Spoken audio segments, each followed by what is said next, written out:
آج کی ہماری ویڈیو کا ٹاپک ہوگا refugees of partition of India and effect of displacement, یعنی تقسیم ہند کے پناہ گزینوں اور نقل مکانی کے اثرات۔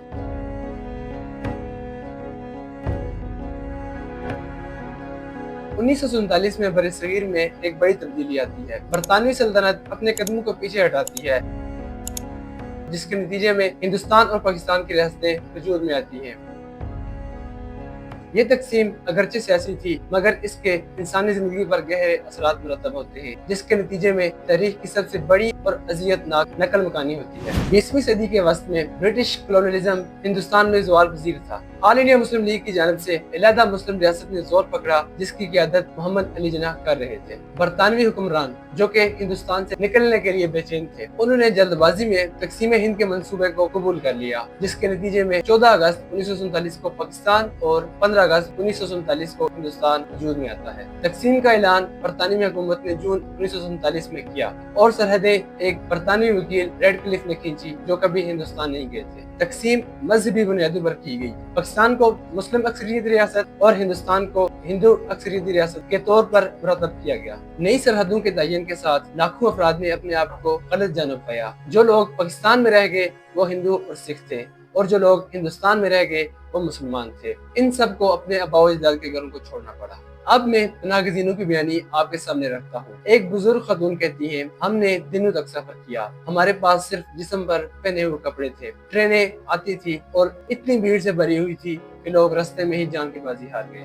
اس تقسیم کے دوران تقریباً 14 سے 20 ملین لوگ بے گھر ہوئے اور نقل مکانی کے نتیجے میں تقریباً 10 سے 12 لاکھ لوگوں کی ہلاکت ہوئی۔ نئے ملک میں پناہ گزینوں کو پناہ گزینی کیمپوں میں رہنا پڑا، جہاں وہ اپنی زندگی کی تعمیر کے لیے جدوجہد کر رہے تھے۔ ہندوستان میں کنگز وے کیمپ دہلی میں 30 لاکھ پناہ گزینوں کا گزرگاہ تھا۔ پاکستان میں لاہور اور کراچی جیسے بڑے شہروں میں پناہ گزینوں کی آمد ہوئی، جس سے وسائل اور انفراسٹرکچر پر بوجھ پڑا۔ ایک اور بزرگ کہتے ہیں، ہمارے پاس کچھ نہیں تھا، نہ گھر اور نہ سامان۔ کیمپ ہی ہماری دنیا تھی اور یہ ہمارے لیے بہت مشکل تھا۔ نقل مکانی کی تکلیف نے پناہ گزینوں پر گہرے نفسیاتی اثرات مرتب کیے۔ ڈاکٹر عائشہ جلال کہتی ہیں کہ تقسیم صرف جسمانی تقسیم نہیں بلکہ نفسیاتی تقسیم بھی تھی۔